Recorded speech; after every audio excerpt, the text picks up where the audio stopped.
પરમ ભગવતી ઝવેરમાં કેટલા વૈષ્ણવ થયા. પાછોદમાં રહેતા કમળામાં મને તો એમનો પૂર્ણ અનુભવ છે. 1975 થી 80ના દાયકામાં હું કાંદિવલીમાં જ્યારે ભણતો હતો, બપોરે રિસેસ થાય, મારી સ્કૂલની બરાબર બાજુમાં એમનું ઘર. રિસેસ થાય એટલે એમના ઘરે પહોંચી જાઉં. દરરોજ સ્નેહથી ચા પીવડાવે, ઠાકોરજીની વિશેષ રૂપે સુખડી ધરી હોય પ્રેમથી લેવડાવે. અને પાછલા વર્ષોમાં પાજોદમાં પોતાના વતનમાં રહ્યા છે. ત્યાં પાનમાના ઠાકોરજી એમના માથે બિરાજે, એમના પરિવારના.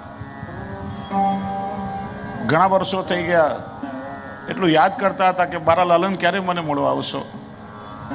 એમના ખોળામાં રમેલો એટલે લાલન કહીને બોલાવે. આખું શરીર ઝૂકી ગયેલું. એ ઊભા થાય તો માથું એમનું ગોઠણને અડી જાય એવી સ્થિતિ. એટલે આમ બે ગોઠણથી એ રીતે બેસી રહે અને શરીર ઘસડતા ઘસડતા પણ ઠાકોરજીની એવી સેવા કરે. એમની સેવાથી પ્રભુના દર્શન કરીએ તો આમ ઠાકોરજી હાસ્ય કરતા હોય એવું લાગે. કેટલા સ્નેહથી પ્રભુ એમની સેવા સ્વીકારે. એવું ના કે શરીર નથી ચાલતું એટલે હું સેવામાં નહીં આવું. આ શરીરના દેહના ધર્મો પણ જીવોને ભગવત સેવામાં બાધક નથી બની શકતા.